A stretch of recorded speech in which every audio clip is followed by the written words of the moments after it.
खासदार करण्यात आला तर काय मोदीची पंतप्रधान होणार नाही असं करत करत आम्ही किती खासदार करून गेले.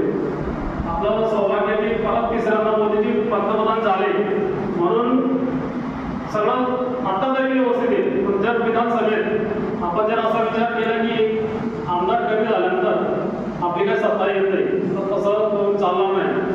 प्रत्येक आमदार आपल्यासाठी महत्वाचा आहे.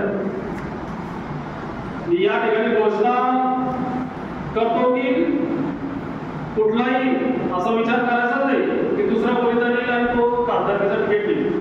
आपल्या शारदा तळोदा विधानसभेचा आमदार श्री राजदादा पाटील असतील आणि त्यांच्या 40 दिवस मेहनत घ्यायची. राजदादांचं काम पाटील साहेब आपले बळीराम दादा आणि कैलास बोंडे व्यवस्थित सांगितलं, विस्तृत सांगितलं. त्याच्यात मी काही जास्त बोलवून जाणार नाही. केंद्राने भरपूर केलंय, राज्याने पण भरपूर केलंय.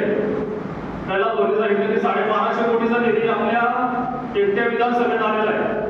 खूप मोठा निधी, खूप लोकांसाठी काम केलेलं आहे. फक्त ते आपल्याला तळागाळापर्यंत पोहोचवणं, लोकांना सांगणं आणि लोकांच्या मनातला जो गैरसमज आहे की संविधान बदलत आहे ते त्यांच्या मनातून काढणं हे महत्वाचं आहे.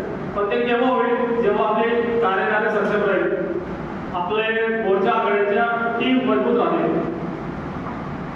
ज्याप्रमाणे आपली भाजपवाडीची टीम महत्वाची तेवढंच महत्व आपल्या जे 7 आघाड्या आहेत त्या 7 आघाड्यांना पण तेवढंच महत्व आहे. म्हणून जेवढे पण आघाड्याचे मोर्चाचे अध्यक्ष या ठिकाणी पोहोचले त्यांनी आपली पूर्ण कार्यकारिणी जर झाली असेल अध्यक्षांना विनंती असेल की त्यांच्या कार्यकाळ पूर्ण करून घ्या. जो प्रोटोकॉल दिला आहे किती उपाध्यक्ष पाहिजे, किती सचिव पाहिजे, किती सदस्य पाहिजे तेवढेच आपण पदाधिकारी घ्यायचे. जे काम करणार आहे तेच पदावर घ्यायचे.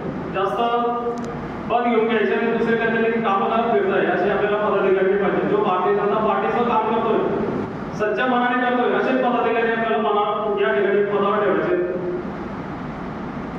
आपल्या पक्षाने आपल्याला कार्यक्रम दिलेले